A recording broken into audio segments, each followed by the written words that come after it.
the Vision with Isaac Mashman.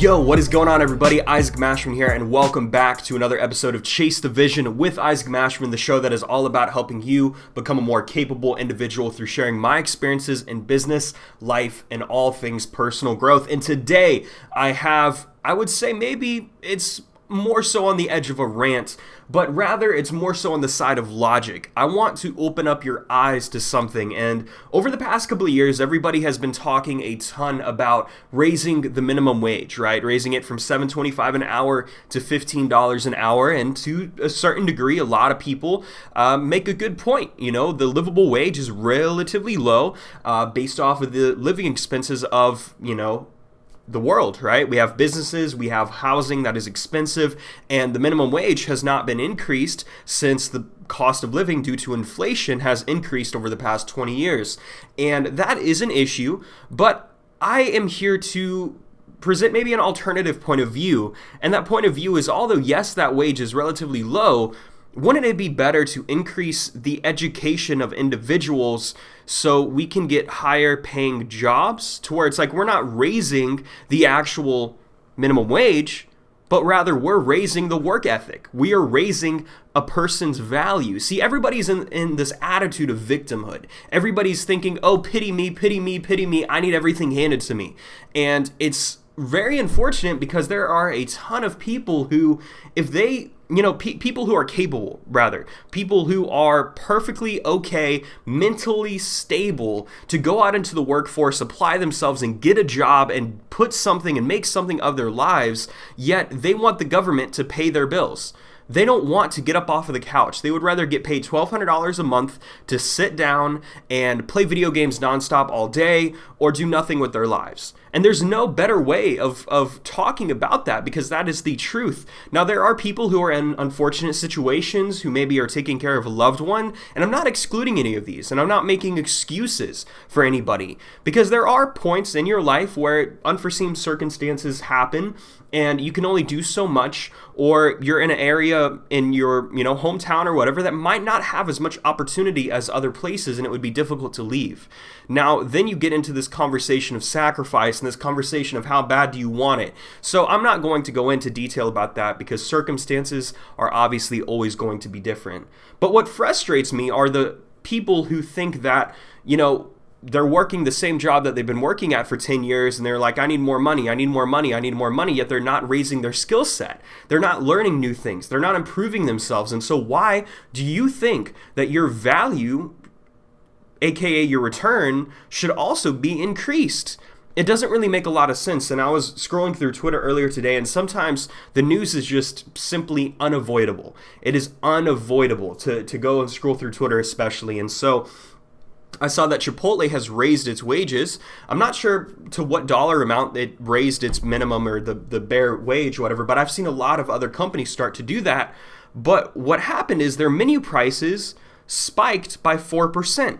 So that means that because they're making up for the compensation of the workers, then now they're going to have to charge more money, which means that is a direct effect of inflation. That is inflation. That is a perfect example, right? It's not so much that the dollar decreased in value, but it's more so that, okay, well, we're paying our person more, therefore we're going to be charging more. And so I guess that is a direct example of inflation. Like that is literally the dollar losing its value because more money is going out, and that means more money is going to be coming in without really an increased value to the market. And that, I was reading through some of the replies, and I don't know why I was doing that. I don't know why I do that to myself, but a lot of people are like, oh, the CEO gets paid, $38 million a year. He gets paid 2,998 times more, money than the person at the bottom of the totem pole at Chipotle makes. And I'm like, why don't you spend the time, that you just spent calculating that, wage gap to apply yourself into an actual position or an actual job? Like literally, like that's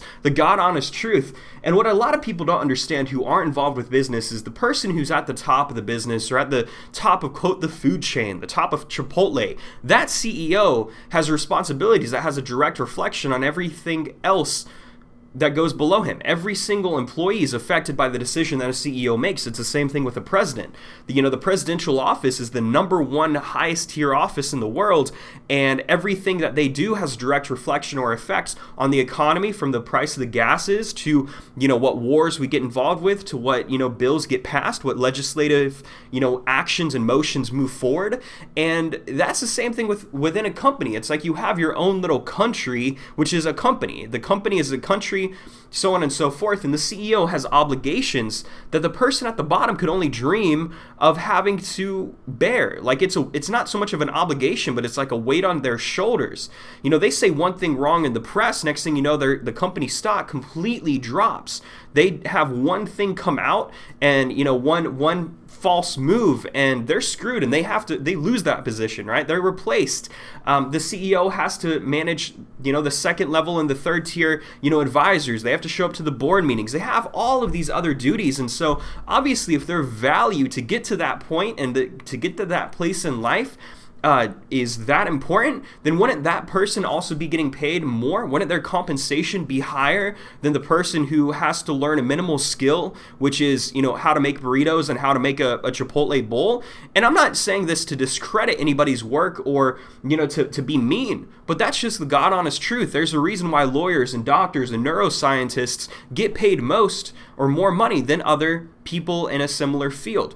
This is a perfect example, actually. Neurosurgeons and the people who also can do the, anesthesia whenever you're going under. I cannot pronounce their actual technical name. I know what it is, but I can't pronounce it, so I'm not going to try to. But they get paid, nearly double the amount of a normal doctor at times, depending on what institution you go to or what institution they work for, because their job is harder. Their job requires more work, it requires more study, and their job is also more dangerous, right? They have a lot of weight and they have a lot of responsibility to where they give one dosage that's messed up, or they make one false move with that scalpel doing that brain surgery. The person who's going under isn't waking back up. And they get paid more and they get compensated more, right? The direct value of what they serve to the marketplace is reflected based off of their monetary compensation. And so if you're listening to this and you're one of those people who think that, oh, we need to go in and get paid more money, I want you to think about this for a second and say, what can I do to increase my value? And for you business owners who are maybe combating your pricing, and maybe you're thinking about lowering yourself to a different level and saying that, okay, what I'm charging right now is too expensive.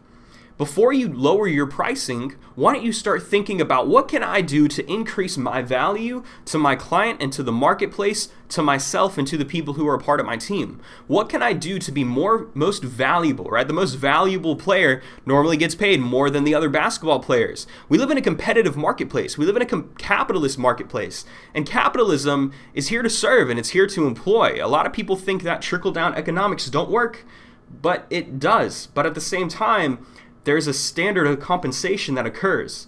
And there are definitely other structures that could be a little bit more effective. Our system is not perfect.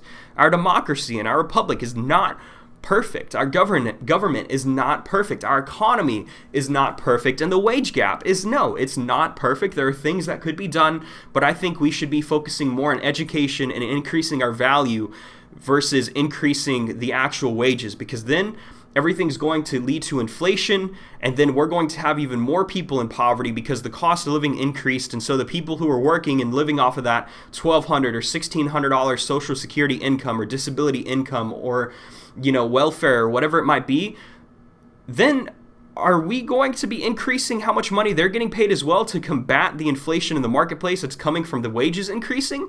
Chances are it's not going to happen immediately. So this is what would happen. Let's say the government steps in and it wages the minimum wage to everything. One, you're going to have businesses go out of business because they're not generating enough profit at the current moment to compensate their workers who are also working at minimum wage or right above the minimum wage gap or minimum wage mark.